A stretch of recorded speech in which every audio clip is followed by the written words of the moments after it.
We have talked a lot this season about the topic of immigration and migration. And we'll continue to come back to this topic because there are so many facets to it, and it is complex, and there's no easy solutions anywhere in the world.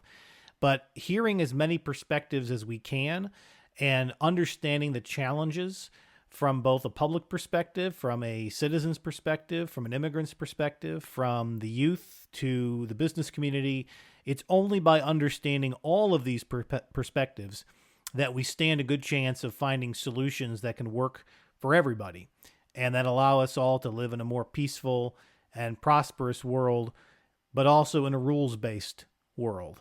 I do think the common thread that has gone through all of my conversations this season with immigration experts and humanitarians and academics and researchers is that the immigration system of the world is broken fundamentally.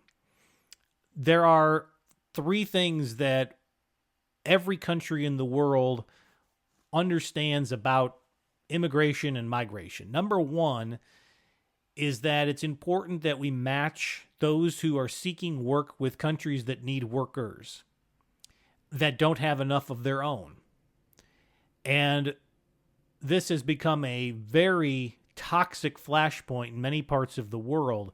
But yet, in a country like the United States and in many other countries that are developed and industrialized, the reality is that demographic growth has left a gap in the workforce.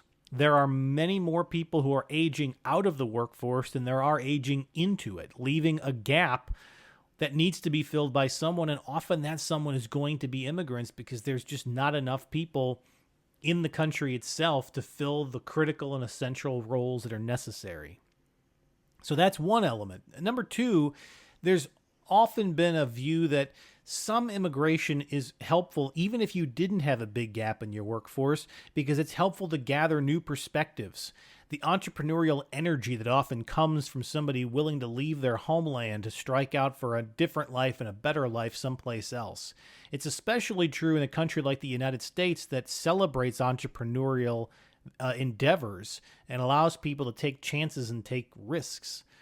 That immigrant spirit has often reinvigorated entrepreneurial views.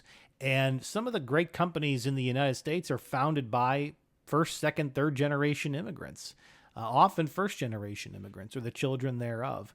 And so there is a benefit to that. And then finally, there's a practical reality that we live in a more interconnected world. And there are many people who wish to move for short periods of time, and so they don't intend to become long-term residents of a nation. They are there to contribute for a period of time before they go home to their families and carry out the rest of their lives in the same nations that they came from. None of the things that I just said are our current international immigration policies and systems set up to deal with, let alone the migrant crises that are set off by conflicts, whether they are human-made conflicts like war, whether they are climate-related conflicts, which have human elements underlying them. There is really no good order for that, and we've had a comprehensive interview in this season 2 on the concepts of international migration and asylum seeking. So whether it's dealing with migrant crises that emerge from natural and human disasters, or whether it's the normal flow of people from places where they are seeking work to places that need workers, our entire international system seems to have broken down in its ability to facilitate both the immigration that is wanted and needed, as well as that which needs to be managed for humanitarian reasons. This is not the fault of any one nation. It's really an international challenge. And so as we wrap this episode, I simply put to you as a private citizen, or if you are in a government position, or if you're leading a business, that this issue needs to be elevated higher on the priority list than where it has been today.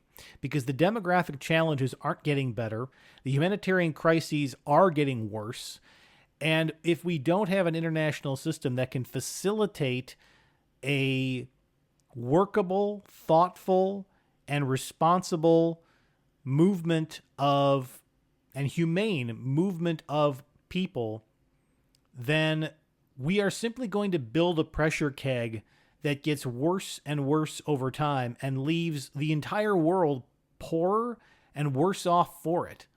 From the nations that can't get workers that they need, to the countries that don't have opportunities for their people, to natural disasters that set off uncontrolled migration patterns that then cause any number of economic and political challenges in the countries upon arrival for those immigrant populations. And so I wish I had a magic wand. I wish I could offer a magic solution, but that's not my role. My role is to facilitate the conversation. And so for those who've asked, why do we spend so much time on the topic of immigration, asylum, migration? It's because I believe it has been underreported. I don't believe there have been enough conversations around it. I think it's been overly simplified.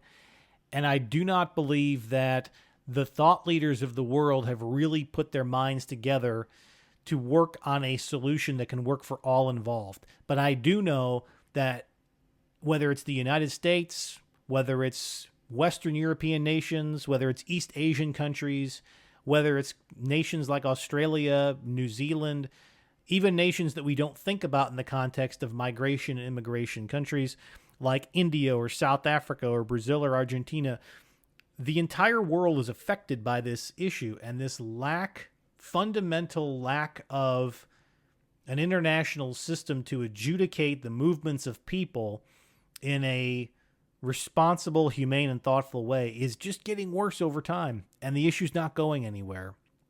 So we've offered many perspectives on that this season. I encourage you to go back and listen to some of those conversations that we have had, everything from the asylum rules and how that's set up around the world and how that system has often broken down and is breaking down, to the experiences of young people who have made it to nations like the United States and how they're navigating their new life, to conversations like this that we had today.